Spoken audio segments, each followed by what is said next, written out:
But I want to welcome all of you to this beautiful community. I want to begin this networking of knights and dames with a famous Confucius quote.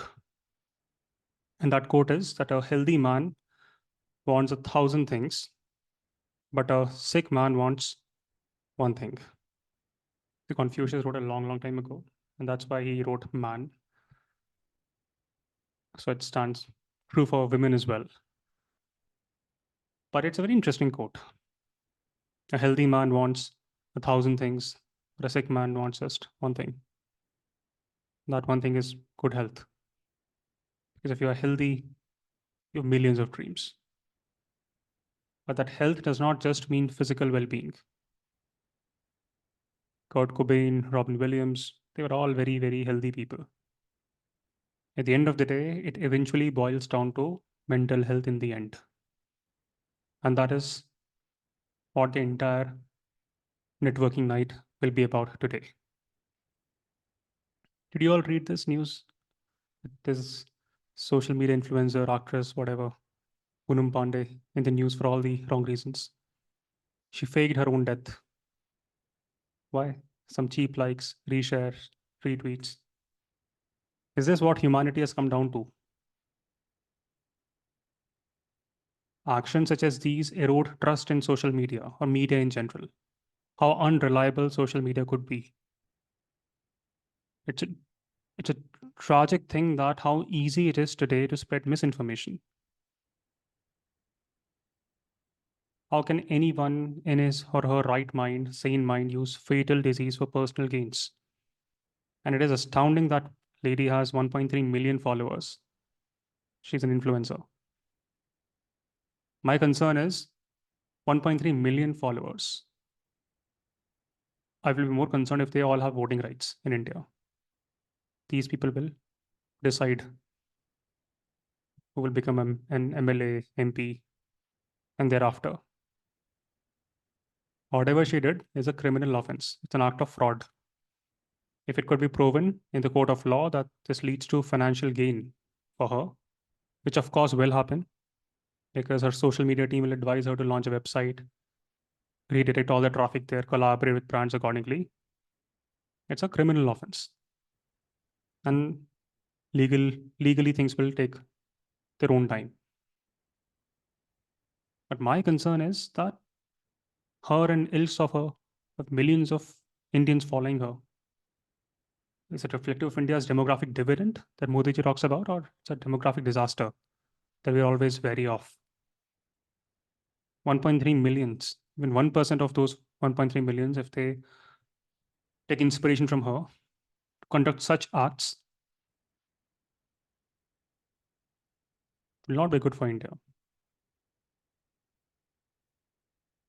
In quest for money, we are indeed becoming a lost civilization, where the only metric for success in life is how much money we have, how many followers we have, how many likes we can get. And I won't be surprised in time to come, media might change the narrative, and she goes on to become the beacon of feminism in India. And it's a travesty that many millions of Indians take such people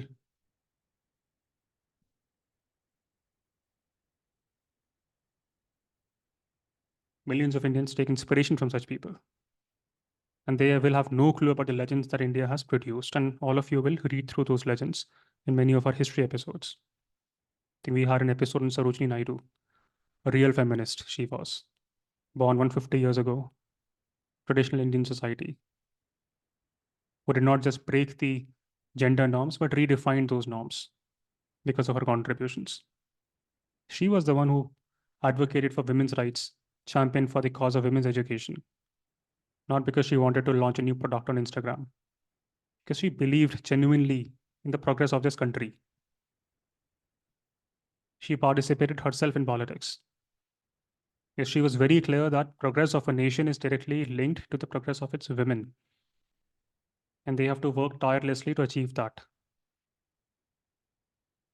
And it's so sad that such ideals are now replaced by Instagrammers and YouTube stars. I always say this time and again, please choose your role models very wisely in life. And please have some role models who become your North Star for whatever you want to do in life. Because then you will be in check.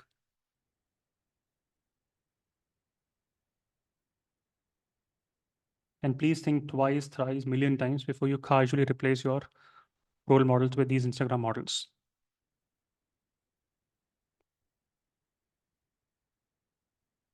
It is sad that many people today, they all see the filtered version of these realities. And I've said this in the past also. Any of the social media is built around deadly sins. In fact, in Silicon Valley, that's the model in which investors may fund your ventures. As long as your business idea is catering to any of these deadly sins, could be lust in case of Tinder, could be envy in case of Instagram, could be pride in case of LinkedIn, gluttony in case of Zomato. As long as it serves those deadly sins, you will have a good funding. And these Harvard, Stanford graduated engineers will work thrice hard as possible to monetize on those deadly sins. Sadly, that is what we are moving towards. But some of us will have to raise voice. Some of us will have to move towards a better India and be optimists. And there are many who are working day in, day out to make things better in genuine terms, in real sense. And I hope each one of you will be those role models. And I don't care about India. To me, don't worry about India. Be role models for your family, be role models for your society, for your village, and don't worry about the impact. If you're transforming lives of one person around, that's a life well lived. It's not a mental health session today, but I want entire community to know that if you need any assistance, any help, any guidance, I'm here, and I will be here for a long time. Of course, my responses will be delayed. That can happen, but you will always hear back. There is absolutely no need to fight all your battles alone. So welcome all of you to the community.